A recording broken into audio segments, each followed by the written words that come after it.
Hello, welcome to the cooking experience, and we're going to be doing bread and butter pudding. So you need to get your bread out. Doesn't matter, you don't have to have a posh bread or new bread. The stale bread is actually really good for this.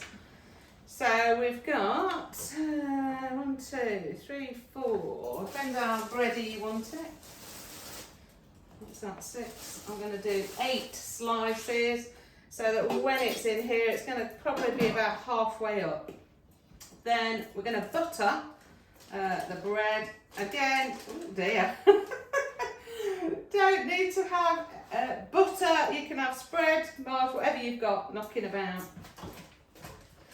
And a top tip actually is to have a teaspoon for buttering, makes it easier. So you do need to make sure that you do it all the way around, so you're covering your bread. Oh dear, the bread. So if you have old bread, it will stay together slightly better than my disaster that I'm having here. And you can also just microwave your spread or your butter so that it's more of a liquid, and spread it over as well.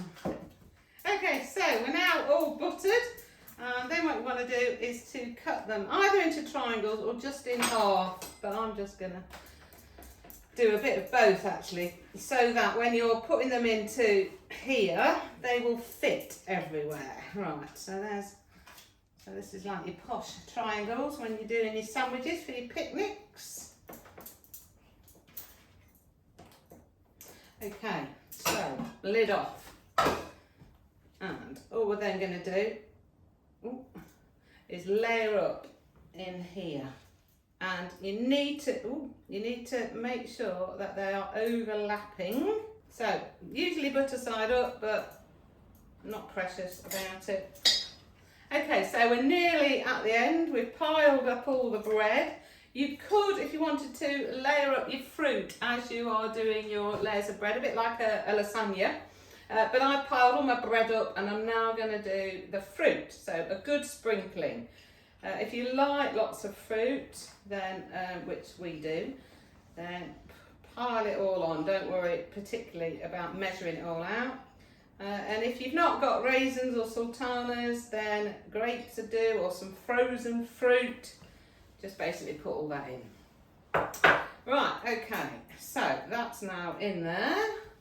I'm now going to zest up a lemon. So, if you've not got a peeler, which obviously makes it a lot easier, or if you've got a lemon zester, even better, or a grater would do, or you can just basically peel it off of here and then cut it up into very small slices. But I need my glasses on for that.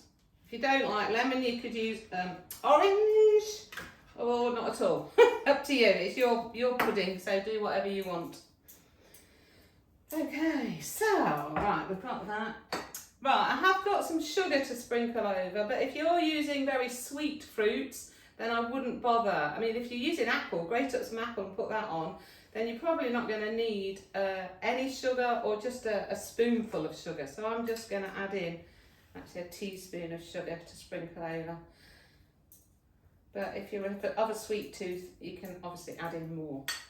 Okay, so now you've got that in there, it's the custard time. So you need a bowl or a jug is actually probably easier, because you're now going to mix.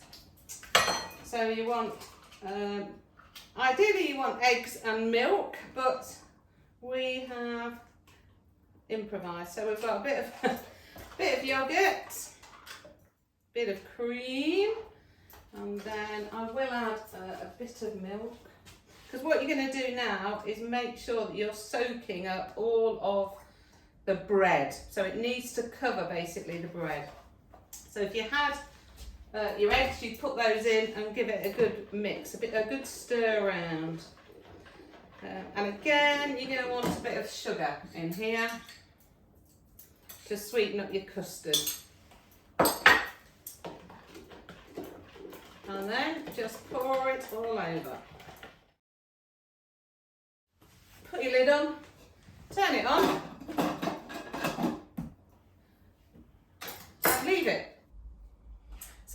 been cooking on high for 2.5, 3 hours.